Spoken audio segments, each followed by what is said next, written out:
Hello and welcome to SBK Unplugged, Sheldon Bosley Knight's land and property podcast. My name's Kate Gould and I'm the host of the show. Today in the studio, I'm joined by Matt Burrows, who's our Associate Director and who heads up the auction department as our auctioneer. Before we start, I would like to say thank you very much again to Mill Street for hosting us in their amazing studio. Thank you very much, guys. So, Matt, welcome to the studio. It's lovely to have you here. Talking all things auctions. Obviously, Sheldon Bosley Knight started, really, that's where we started with auctions and land sales. And obviously the department, the business has grown since then. So I would like to find out a bit more about you and your team, what you guys do on a day-to-day basis, what it's like being an auctioneer. I presume it's a bit more than wielding the gavel, but also the processes involved and perhaps a bit of myth busting. I'm sure there's a lot of elements within auctions itself that perhaps people don't know about or have a misconception about. But it'd be nice to know about your success stories, because I know there are many. And then perhaps a bit about market trends, what you feel might happen this year, if there's any, I don't know whether it's legislation or whether the department's growing, if you could talk to us about that. But first of all, I thought it'd be really nice to find out a bit more about you, how you got into land and property and what it was about being an auctioneer that made you think, yes, that's the job for me. So tell me about it. Brilliant. No, so I come from quite an unusual background in property. I left university and joined the army.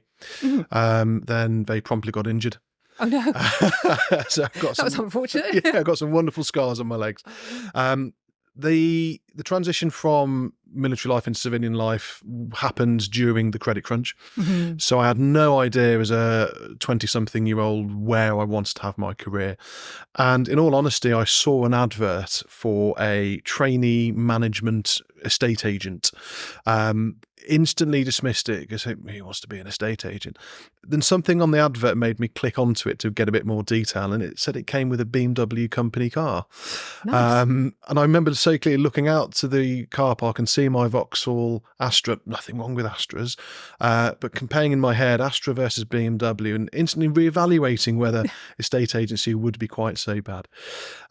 Started my career as an estate agent, worked my way up to branch manager at a corporate agency before moving to a large independent. And it was then, after a few years in that business, that the owner of that business tapped me on the shoulder and said, we would like to train you up to work in the auction department. Amazing. I had zero experience in property auctions, had never been to one. So I spent the next year really travelling around the region, visiting lots of auction companies just to see what it's all about.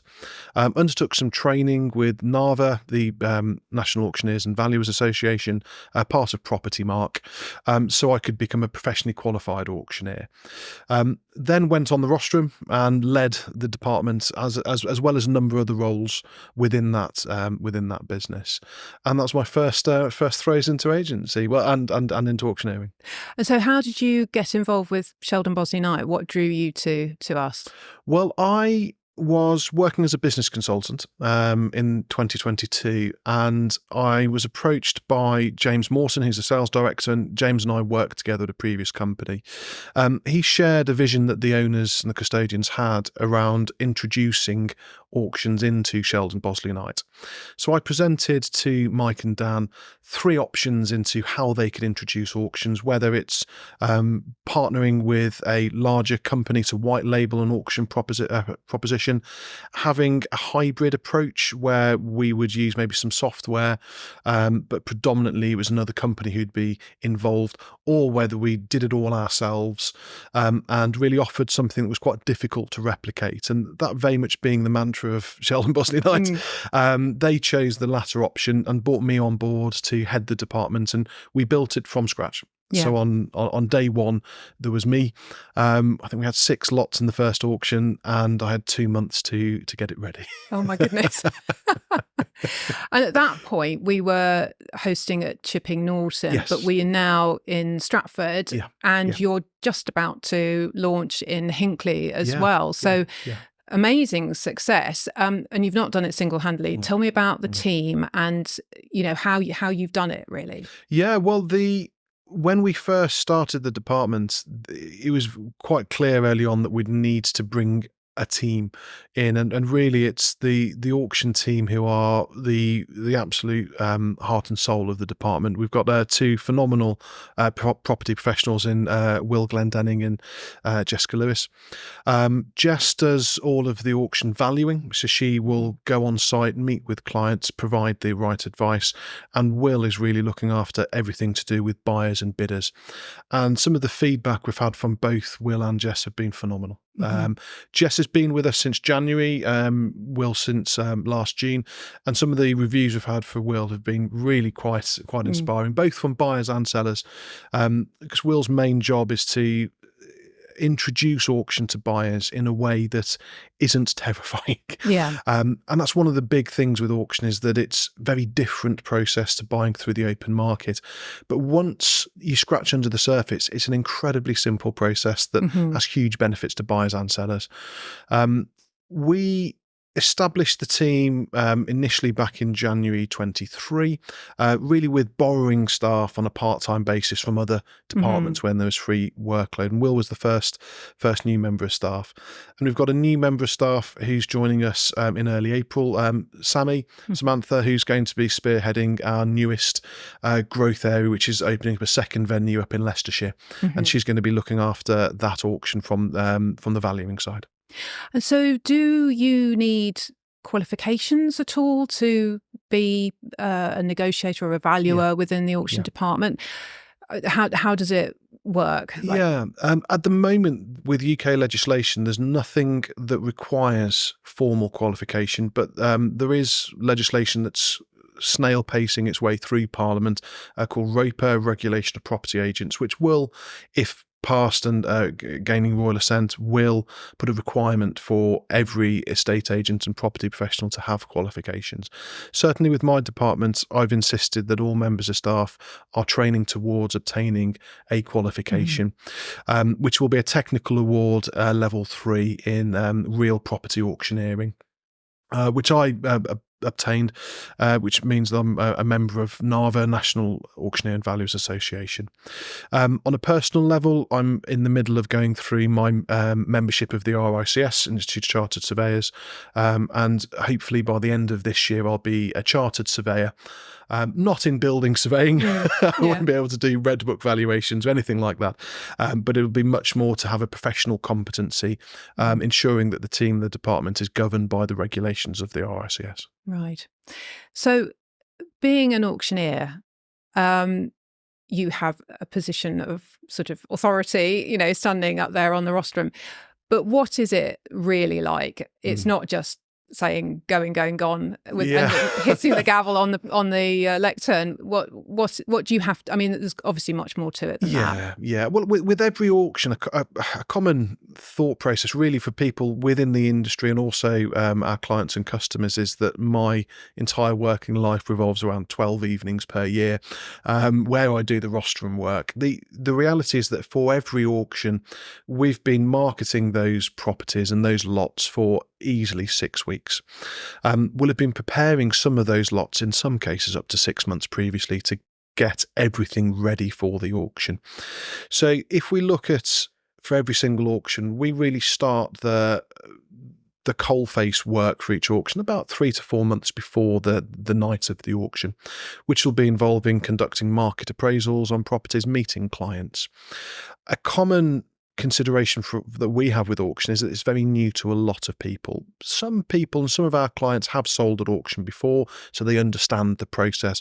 But a lot of people, it's the first time they've ever really explored an auction beyond what you see in Homes Under the Hammer. Yeah. A big consideration we have is that the public perception really does revolve around Homes Under the Hammer.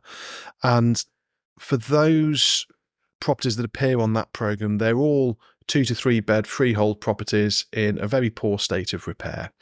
And if you actually look at the programme, they spend maybe a couple of minutes on the auction. They only focus on the bidders and the auctioneer. There's no interviews with the sellers and why they're selling. They'll then meet the new buyers at the property and do a before, during and after piece to camera around what it all looks like. So really, it's not a program about auctions. It's a program about house redevelopment and property redevelopment. Now, if we have our clients that have a 2 to 3 bedroom, freehold property in very poor state of repair, they will instantly think, well, maybe auction's right for me. I'd say 90% of our lots do not fit that bill. We sell a lot of land, a lot of commercial property, residential property in every state of repair, from completely fire damaged up to A1 condition. Really, the common factor that brings everything together is the sellers themselves. But about my role as an auctioneer, in the rostrum itself, or on the rostrum itself, you're right, the auctioneer has a lot of authority. When I first looked at what I'm able to do and what my responsibilities are when I first got into auctioneering, I was staggered to see just how much the running of the auction is down to the auctioneer's discretion. Everything from, we can refuse bids without having to give a reason if it's in our client's interests. We can bid on behalf of our clients, not over the reserve price, which stops some sellers maybe bidding on their own properties and not knowing when to put their hands down.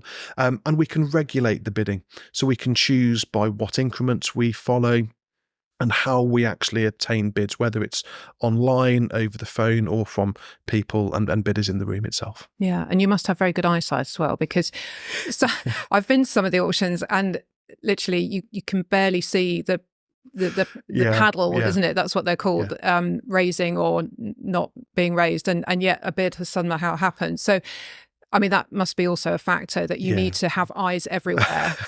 You do get a second nature to it, and you can see a twitch or a movement. But on the last auction, I was completely caught out, and I was in the middle of finalising a sale. And we, at the front of the rostrum, we have 2 other members of staff whose job it is to spot. So they're not considering the bidding; they're just eagle eye out there to see. And on the last auction, it was for the first time, second time, third and final time, and I heard from my ear, oh, there's a bid in the corner. Gosh, yeah. So we stopped just in time. And it was a new bidder, came in at the very end of the bidding, and they ended up winning the lot. Yeah, amazing. So it is important to have processes in place to make sure we can capture everybody wanting to bid. But it's also quite exciting. I mean, there was an auction we did last year in Stratford where there were 2 very competitive bidders over a lot, and it just went on and it was so exciting. So that must also be, it must be amazing to stand there and be part of something that actually can be very exciting. Absolutely. And if we think of the same lot, this lot was 60 acres of agricultural land. We had a guide price of 675,000. We felt in the department it would probably sell for 800 to 850. Most of the mood music we were getting from buyers pre-auction was around the 850 mark. And a big part of my job, as I mentioned earlier, is regulating the bidding. So I'm considering, that value lot, do we go in 10, 15,000 bidding increments? And we were going up in £10,000, and the bidding was really between 2 people. And it broke past the 850 mark. And then it broke past the 900, and then the 950. And then it broke past the £1 million mark, and it just kept on going. And we ended up selling for 1.3 million, which was almost double the guide price, 450,000 above the expected sale price. And for us, it was fantastic. Our client was delighted. The buyer was delighted. The only headache it gave was to Jimmy Morton, our rural director, because then he had all of the agricultural community and the rural community now realising, they got £21,666 per acre. Is my field worth it? So it was a nice headache to have. Which brings me on to my next question, because we do, so the auction, you do land and property, but you make a decision, don't you, on whether an auction is the right vehicle to sell. And some people may not think that their land or property is the right thing to sell it either on the open market or the. So how do you discuss with potential sellers, and do they come to you? Do you go to them? Are they referred from our sales department or our land, the rural department? And I suppose explain the process by which those sellers come to you and say, please, can you help me? Yeah, well, I suppose looking at the first inquiry that we get, we'll get inquiries direct. So these will be people who contact the auction department, maybe you've seen an advert or the website, and ask us to go around and provide advice. A lot of introductions we have will be from the departments. So that might be from one of our sales departments, the rural department or the commercial department, planning, land and new homes, strategic land, really every side of the business we have had introductions from. First thing we'll do is contact the client and just have an initial conversation over the phone. That will be either with myself or one of my two valuers. We'll go through the basics about what it is they're selling, just so we know how we can help. So we'll be looking at the type of land, the type of property. If it's land, is it agricultural? Is it planning permission or potential for planning permission? If it's commercial, is it tenanted? Is it vacant? Are there considerations? If it's a freehold property or leasehold property, we'll just look at basically what it is we're going out to. We'll then arrange a meeting and go through a full appraisal. Now, when I was an estate agent, an appraisal really focused on price and what we can offer as a business. With an auction, it's that, but mainly focusing on, well, let's discuss what an auction's all about. So we'll go through the process of an auction from very start to very finish, and we'll look at the similarities and the differences in an auction compared to an open market sale. The sorts of clients that we mainly deal with are looking for a number of factors where the open market either can't help what they want or isn't perfectly suited. So quite often we're dealing with lots that will gain huge amounts of competition. So the sort of property or the sort of parcel of land where we know there'll be 20 or 30 people wanting to get their hands on it. Or it's for people and sellers who require transparency. So these are often trustees, executors, beneficiaries, or people who have a lasting power of attorney, where they need to be able to demonstrate that there's been transparency in the process. Now, sale on the open market, it has many great features. One of the downsides to it is all done behind closed doors. So if you're a trustee or a beneficiary, it's difficult to demonstrate that you haven't sold it to its best price, whereas an auction can do that. Then we're dealing with sellers who really demand speed in their sale. An open market sale can drag on for months and months and months once a buyer is found, and the seller loses a lot of the control in how long that process will take. With an auction, we list a property and we'll be exchanging contracts 6 weeks later on the night of the auction. The fall of the hammer is actually the exchange of contracts, and completion is 4 weeks later. So the seller is able to tightly control the speed of the sale. And the final area where we can help will be around the security. So some properties and some sellers are very nervous about there might be a negative factor about the property, something that isn't an issue when people first see it, but once they go through their due diligence, they get nervous and withdraw from the sale. With an auction, we put warts and all of the property out for everybody to see. So we disclose any issues, we disclose any known problems, and there's a full legal pack available for people to inspect. And once the hammer falls, the buyers are now legally committed. So for sellers that are very nervous about security, often an auction is the best way to approach that. So during the appraisal, we'll be considering all of these factors and understanding for the customer we're now speaking with, what are their concerns? How can we help this particular client? Everything we do is about how can we help clients. And we'll give advice based on what they want, what we can offer, and whether the two marry up. If the two marry up, we'll recommend auction as a route of sale, discuss a pricing strategy with the client, agree fees, and look at preparing the marketing for the next auction. Yeah. So it's quite an involved process, but it seems to be one that it's going to be good for some people, perhaps not others. Absolutely. But you've had some great successes. And I think if you've explained it all to them, people know then what they're about. And I suppose for some people, the speed element is possibly a big consideration. Yes, absolutely. I mean, I can think of a couple of sellers we've helped over the last year where if they had gone on the open market, they would now be in a lot of trouble. Yeah. They would be up a proverbial creek without a paddle. We had one seller who, very sad story, her mum lived in the property. It was her childhood home. Mum had gone into care home and needed quite considerable amounts of care. And she was faced with a dilemma where there was a local authority care home available, but she wanted the best for her mum. Mm-hmm. As I'm sure, I know I would, I'm sure everybody would. She wanted her mum to have the best. It was going to cost her $1,750 per week in care home fees. Now, the care home did give her a 16-week period of time before the first invoice was due, but 16 weeks is under 4 months. It's not a huge amount of time to go from listing a property to completing. Mm-hmm. Now, the estate agent in me says, well, we could do that. I'm sure we could get that pushed through. But the problem is there's no control. Yeah. You're in the laps of the buyers and hoping that they do what they said they were going to do. And everything's based on trust.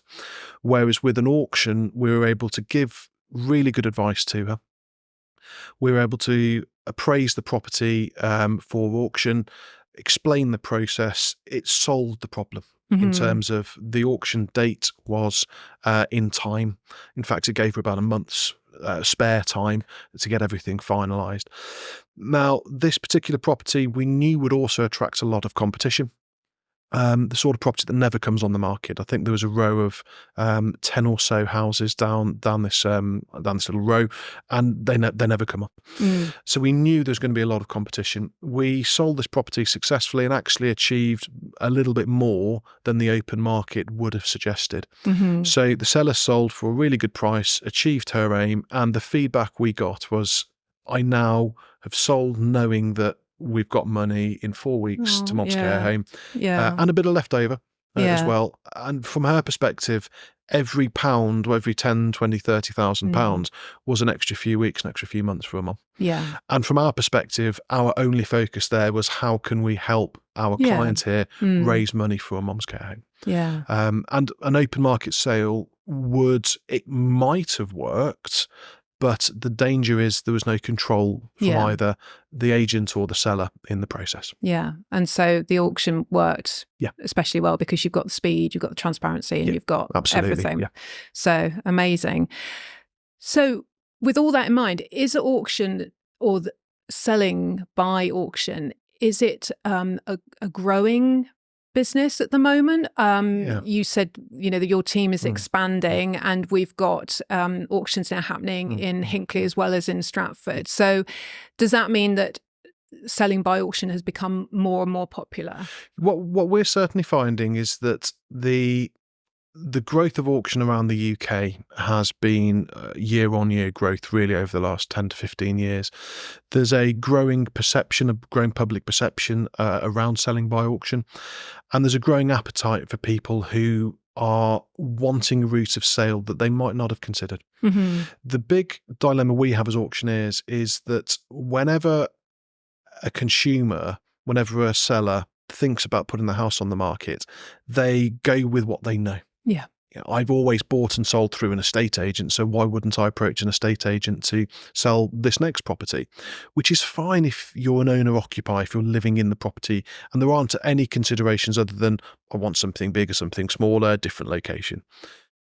For the sort of customers we're dealing with, they don't fit that mould. Mm-hmm. So we're entertaining a new concept for them. And certainly what we're seeing internally within Sheldon Bosley Knight is that there's a huge appetite there for selling by auction. Our number of appraisals are growing really month on month, which is why we've opened up the second venue to the north of our patch in Hinckley, to really cover our offices in Leicestershire, in North Warwickshire, where it's a bit of a stretch to get down to Stratford upon Avon. So it was done so in a way to make sure we've got a local venue to our clients in the north of the patch, but also we needed to increase our capacity. And by doubling the amount of auctions we're doing means that we can be very productive in how we operate. Still deliver an excellent level of service, but not have to employ double the number of people, which would obviously have an impact on fees, things of that nature. So do you touched on the processes of the auction and the sort of whether it's the right vehicle or not, but people still have a bit of a negative view. So tell them how they should reverse that view and think of auctions in a more positive way. Why do people think of it as negative? Is it that they just see those rundown houses on Homes Under a Hammer, or I think the general misconceptions around auction are that it's only for tired, rundown properties, only for properties that have problems. It's the sort of process where, well, we can't sell it on the open market, so we have to sell it by auction. Or we've tried it on the open market, it hasn't worked, so therefore we'll sell it by auction. The reality is that there are three different routes of sale that agents have got to choose from, and sellers have got to choose from.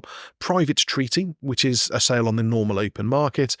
Tender's normally what local authorities do. So they will say, look, we're disposing a former leisure centre, we're inviting offers this time, this date, and it's a sealed bids environment, but it's inviting people to tender for the bid, or a sale by auction. Each of those three routes will attract different types of clients. Some of the common misconceptions we get is that I will only sell it for a massively reduced price. It's only going to go to investors and developers. The reality is that some of our auction lots achieve more than they would have done on the open market, and we've got numerous examples of where that's happened. Some achieve the exact same price, or within a couple of percent of them. Some do sell for less. But on the same vein, some sales on the open market achieve more than they thought they would achieve the same, or achieve less. The difference is, when we're giving advice, we encourage sellers to think about where do they want to control the risk. With an auction sale, they're controlling how quickly the process works and how secure that buyer is in place. With an open market traditional sale, they're tightly controlling the price, but they lose all control on the speed and security. So I was speaking yesterday with one of our corporate clients.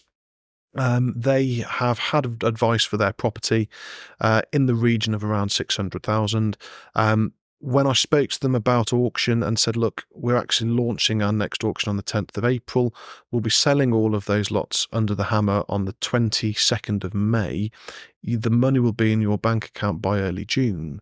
His eyes went, well, how is that even possible? We need a sale by the end of July. So by early June, that's brilliant. And his concern was, by launching on the open market, can he have any confidence to his board that this asset will be disposed of by July? And he can't. But with auction, he can. And they've chosen to go on an auction sale because of the fixed timescales. It's also a public company, so they need to demonstrate transparency. So they need to demonstrate that it's being an open bidding environment, that it's transparent, it's recorded. So anybody, if they were ever called on to say, well, hold on a minute, was there any underhand dealing there? Well, no. It's a public auction, and the auctioneer sold to the highest bidder, who was prepared to pay on the night. And I suppose by the same token, we need to talk about buyers as well, because I suppose that if you're watching Homes Under the Hammer, you think, oh, I might go down and snap up a bargain. But you've just illustrated that actually a lot of the lots do sell for way more than the guide price or the reserve price. And that's something else I need you to explain, the difference between the guide and the reserve. But surely for some buyers, they might, who perhaps don't know the ropes, if you like, they might think, oh, well, I'm going to get a bargain. And that's absolutely not necessarily going to be the case, is it? Yeah, well, what we tend to find from auction buyers is that they are a myriad of different backgrounds. Some of them are first-time buyers. Some of them have sold and moved into rented and are now no downward chain. Some are buying a second home, buy-to-let. Some are investors and developers. Predominantly, though, they're all people who are immediately proceedable. So they don't have a property to sell that they're reliant on to pursue their purchase. Some buyers do get a great deal. There's no doubt about it. There's some buyers that do get a great deal. The majority of sales sell for the market value. So what do we mean by the market value? The market value really is the price at which a buyer is prepared to pay. And ultimately, any property sold in the UK is only worth what a buyer is prepared to pay. With an auction, and it's important to realise that the reason why charities and trustees are very keen on selling by auction is because we can demonstrate that we've achieved the best price on the night. Because it was sold in a public environment, anybody who's ready, willing and able can place a bid. From a buyer's perspective, there are a number of buyers who buy almost exclusively at auction because from their perspective, they know they're paying a fair price. Even if that price was higher than they initially expected, they have the option to simply say, actually, that's too much for me now. And they can make that decision simply not to raise their hand, not to make a new bid. But when they win the lot and they do succeed, they know that they paid a fraction above what the next person was prepared to pay. Yeah. So they haven't overpaid for it. Whereas there's been a trend over the last decade or so to have more and more really competitive properties being sold by sealed bids or a best and final offer. And the danger here is the winning buyer doesn't know if they've won that by £50 or £50,000. Yeah. And I've known some sealed bids that there has been a difference between the two parties of up to 50 grand. Oh my goodness. The danger there is they haven't actually committed to the sale. They've agreed a sale subject to contract. They've got a few months to really think long and hard about this. Whereas with an auction, they know that they're prepared to pay 270. The previous people were prepared to pay 269, 500. So they know they've got fair market value for it. And from the buyer's perspective, as soon as that hammer goes, they know there is no chance of the seller changing their mind, another buyer coming in and gazumping them, and they know they'll get those keys in 4 weeks' time, plus any bank holidays. Yeah. So it's a very quick and transparent process for buyers, which is why when we review people who have not won at auction, ultimately they know that they had every opportunity. Yeah. And they don't feel misled. They don't feel like they've had the wool pulled over their eyes. They know that it's been sold and the client's been looked after, but their rights and their consumer rights have been protected. And presumably security for them as well. So they know that they're secure in that transaction. So that's just it. So both parties are then locked in and it's going ahead. There's no chance of it sort of falling through. Absolutely. And no matter what type of buyer you are, if you're in an immediately proceedable position, you've got the choice with an open market sale, knowing it could take 5-6 months. Yeah. You could be stuck in a chain. You might have to pay another 6 months worth of rental income or live with mum and dad for another few months. Or I've been in that boat before. Whereas with an auction, you know that as soon as the hammer falls, in 4 weeks' time, you're getting your hands on those keys. So if you're a first-time buyer, you don't have to wait for ages. If you're an investor or developer, you don't have to wait huge amounts of time to start earning return on your investment or start that project or start that redevelopment. If you're downsizing, you don't have to wait for months and months and months and to get into the property that you're wanting. So it works incredibly well for buyers and sellers who are in the right vicinity. Yeah. It doesn't work incredibly well for buyers with a mortgage.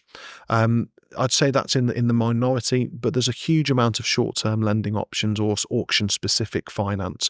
And we work very closely with a company that specialises in auction finance to help people who maybe want to get longer-term mortgages, but want a short-term lending option, a solution for them to help them buy at auction. Obviously, we can't give financial advice, but that's why we work with professionals who can. Yeah. Excellent. And just quickly, tell me about the difference between guide and reserve price, because I think that probably is a bit of a conundrum for most people who don't know the system. So guide price and reserve price will be a very, very, very similar figure. So gone of the days of having a huge differential between the two prices. The reserve price is where we focus our attention with sellers. So this is a price below which I'm not authorised to sell for. Mm-hmm. So let's say, for sake of argument, we're appraising a property and we agree with the seller that their lowest acceptable price is £200,000. When I'm in the middle of an auction and the bidding reaches 200,000 and goes above that level, my language in the auction will subtly change. I will inform the public that we are selling this property this evening. Mm. So in other words, we have now reached the reserve. This is your last chance. If you want to buy this property, please raise your hand. Otherwise, you will lose it. Mm. If the bidding doesn't reach the 200,000, then I don't have authority to sell. Yeah. So if the bidding got to 199,500 and nobody else bid, I have to withdraw that lot from the auction. Mm-hmm. So the reserve price is a confidential price between seller and auctioneer, which indicates the seller's lowest acceptable sale price. Now, in order to guide buyers as to roughly where that price is, we go to market with a guide price. And the guide price must have a reflection. It must be real. Yeah. So we couldn't have a reserve of 200 and a guide price of 100,000. Mm-hmm. It needs to be very close to that figure, if not at the same level. Right. So the guide price is an indication of the seller's lowest acceptable sale price. Mm-hmm. There can be a slight difference between, but no more than a few percent. Right. Okay. So that's very so everybody knows when they see the property or the piece of land that's for sale. Absolutely. And this is why it's so important when buying or selling through an auction company to make sure that that auction company is regulated by the RICS. Yeah. So the RICS produce guidance notes that most auctioneers should follow. Because we as a business are regulated by RICS, and I'm going down the route of becoming a member of the RICS, that guidance becomes a professional statement, which means that we are bound to those guidelines. And part of those guidelines require us as auctioneers to make sure that our guide prices and reserve prices bear relevance to one another. And, I'd be lying if I didn't say that I haven't sat in the gallery of some auctions. I remember one so clearly. It was only a couple of years ago, so it wasn't in the distant past. But there was a property that was offered for £325,000. And the bidding was ferocious. Went up to 350, 370. I think it got up to 412, 413,000. And I was thinking, okay, what's next? Yeah, they've sold that. Oh, great job, done really well there. And the auctioneer said, I say 413 for the first time, second time, third and final time, no more bids. I'm terribly sorry. I'm going to have to withdraw this lot. We haven't quite reached our reserve. Oh my goodness. And the whole room was audibly shocked, aghast, and you could see some people very angry. Now, from the buyer's perspective, they've been completely misled. They've potentially invested thousands of pounds in solicitors' fees, let alone wasted time. And the auctioneer simply didn't follow the guidance. In the same way that not all estate agents are the same, not all auctioneers are the same. Yeah. But that's why we follow the guidelines to the letter. Yeah. To make sure we're not misleading people and not doing things we shouldn't be doing. Yeah. Okay. And auctions seem to be quite quick as well. You don't hang around, do you? So, apart from when the bidding, there is a lot of bidding, it's quite quick as well, isn't it? Which was a surprise for me. Yeah, it was for me, to be honest. I remember going to my first ever auction and there were 30 lots, and I said to my boss, I'll be here all afternoon, and he sort of looked at me and went, okay, call me when you're finished. An hour and a half later, it was all done. Yeah. Each lot can be wrapped up in a few minutes. Yeah. The reality is that if we've got, it all really depends on how quickly the buyer or the bidder makes a decision. Some bidders will come in knowing that's my ceiling and I'll bid up until that level. Others really make a decision on the fly. Yeah. So we have some lots that there's, say, two bidders and one is really taking their time making a decision. Absolutely right. They have that time, the ability to make that informed decision. My job as an auctioneer really is to keep the momentum going and to keep encouraging people to bid. Obviously, it's in their own free will if they choose to. But there was one funny moment in the last auction where it was a very tightly run race between two buyers, one on the phone, one in the room. And this bidding started at 200,000, and we got up to 240, and I thought we were done. My first shake of the head, which normally indicates, okay, we're nearly there. So I'd reduced the bidding increment to £500. We do this we're working for our clients. So we want to make sure that, it's only £500. Another one more bid won't hurt you. And he put his hand up and then we got up to 250 and then 260. And at 265, the chap in the front looks at me square in the eye, just audibly enough for me to hear. And he said, "I'm getting far too old for this." And then he put his hand up again. And then we topped out at 269.5. But that buyer was absolutely delighted. They were prepared to pay up to 300. And ultimately the other bidder dropped out at 269.5. And that's why it was sold at that level. So what happens, though, if something doesn't quite reach its reserve price? Do you then talk to the buyers in the room to see whether a deal can be done, or is that not the way things go? Absolutely. Well, another common misconception with auction is that it only happens on the night. The reality is we launch all of our properties for sale 6 weeks before the auction. So it can be that a buyer 3 weeks in says, actually, this is my dream house. I know you're asking 200, but I'm prepared to offer 250.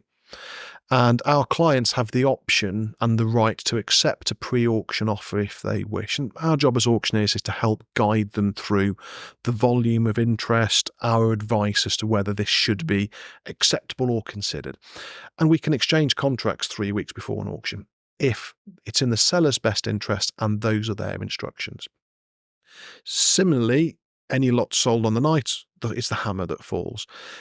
If a lot doesn't quite reach the reserve, my team will identify the people in the room who are bidding and encourage them to go to the unsold lots part of the auction venue, where I'll normally go straight after the auction, say, right, okay, we didn't sell a couple of lots. Who's here for lot 3?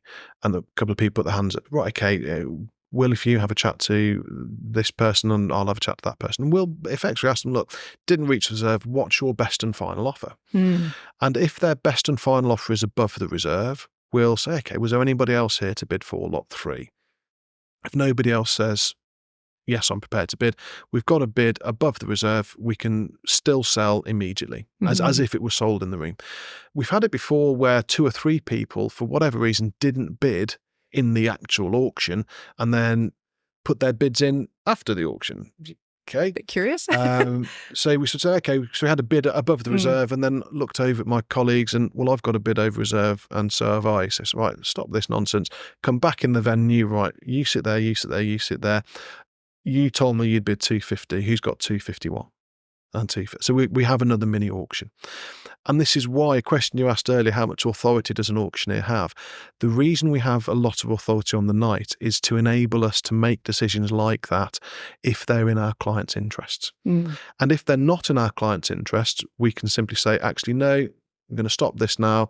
And on some occasions, we'll say, well, look, we'll speak to you in the morning and let's sit in slow time, go through it. Ultimately, it's down to my experience and understanding of the various legislations we work around, or not work around, but work in to make sure we can act in our client's best interests. And if you're not able to get to the auction on the night, there is an option for proxy bidding and also somebody on the phone. So one of the team will be able to take a bid on the phone. Yeah, we now offer 4 different ways in which people can engage with the auction if you're a buyer. I'd say still the most popular route is coming to the venue. So you'll drive down, register to bid, read through the legal pack and participate live in the auction, raise your hand in time with the auction. Some people aren't able to make it to the venue, so we need to offer remote bidding. The second most popular way of bidding is online bidding. So I have a camcorder that points me, I'm mic'd up, and people can look at the live stream. If they register to bid online beforehand, you can't just log in and go, oh, I'll place a bid. We go through all of our due diligence checks. But people can bid online. So they'll be seeing the live stream. Will be operating a console, and he'll be telling people on the computer, yeah, we're now asking 250. People can click a button and bid 250. Flashes up on my screen just in front of me. Or I have a bid online from a Mr. C at 250, and we can take that online bid. If people maybe aren't as tech savvy as they'd like to be, then we can offer telephone bidding, which is simply, again, register in advance, and a member of our team will call them before the auction, establish communication, and take their bid over the phone. We also offer bidding by proxy, and bidding by proxy is quite interesting because it's where the buyer will tell the auction department, look, I want to bid at lot number 3, and I'm prepared to pay a maximum of 250,000. I don't see the bid as an auctioneer. I just know we have a proxy bid for lot 3, and somebody else in the team will give the instructions to another member of the team who will bid on that person's behalf. Right. But they will bid in line with the bidding. So that might start at 200. Yep, I can bid at 200. And 205. Yeah, I can bid there. 210, and I can bid there. No one else bids sold to 210, even though they're prepared to pay up to 250. If the bidding goes above 250, then they're out. So we had a buyer who was very keen on a lot. This was last year, and they were transatlantic on a plane. What, at the actual time? Oh my goodness. I think they flew off. I think they jetted off about 4 p.m. So I said, look, I'd love to, but I'll be somewhere over Greenland or wherever. So they bid by proxy, and they ended up winning the lot. So we couldn't even tell them they'd won it for a few hours afterwards. Oh, amazing. That must have been a really nice landing present for them. We sent them an email saying, congratulations. I think their maximum was about the 320 mark, and they won it for 300. Oh, amazing. Yeah. Oh, what a nice story to end on. Well, Matt, thank you so much for having a chat today. It's been absolutely fascinating. I've really enjoyed our little chat. And join me again on the next podcast. Thank you very much.